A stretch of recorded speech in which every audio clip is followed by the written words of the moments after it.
അതാഖത്തുൻ കുബ്ര എന്ന് പറയുന്ന ഒരു സംഗതിയുണ്ട്. അഥവാ 1,00,000 ഖുൽ ഹുവല്ലാഹു അഹദ് ഒരു വ്യക്തി ഓതി തീർത്താൽ ആ മനുഷ്യനെ അള്ളാഹു ഏറ്റെടുത്തു.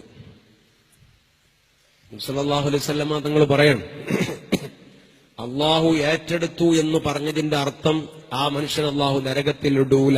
ഒന്ന്. രണ്ടാമത്, അദ്ദേഹത്തിന് ദുനിയാവിൽ ഏതെങ്കിലും ആളുകളോട് എന്തെങ്കിലും വിധത്തിലുള്ള ഇടപാട്, എന്ത് ഇടപാടായിക്കോട്ടെ, ആ ഇടപാടുകൾ അള്ളാഹു വകവെച്ചു കൊടുക്കും. അള്ളാഹു അത് ഏറ്റെടുത്ത് പരിഹരിച്ചു കൊടുക്കും.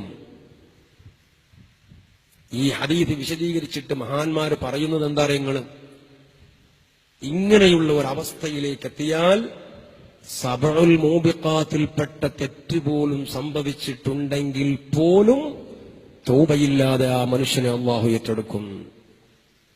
1,00,000 ഖുൽ ഹുവല്ലാഹു അഹദ് ഓതി തീർക്കണം അതിന്റെ അതപോടുകൂടെ.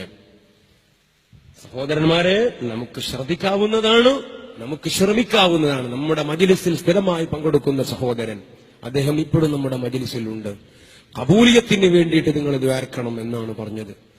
അപ്പോൾ ഓതിയ ആളുകൾ അല്ലാഹുവേ നീ കബൂലാക്കണേ, നീ സ്വീകരിക്കൂലേ പടച്ചോനെ, സ്വീകരിക്കണേ എന്ന വിനയത്തിന്റെ ഒരു മനസ്സും, ഓതാത്ത നമ്മള് അത് ഓതി തീർക്കാനും തുനിയണം. ഖുൽ ഹുവല്ലാഹു അഹദ് എപ്പോഴും ഓതാവുന്ന ഒരു സൂറത്താണല്ലോ. അങ്ങനെ ആ നരകമോചനം സാധ്യമായി കിട്ടിയാൽ ഒരു നേരിയ പ്രതീക്ഷയെങ്കിലും റബ്ബിന്റെ മുമ്പിലേക്ക് പോകുമ്പോൾ നമുക്കുണ്ടാകുമല്ലോ.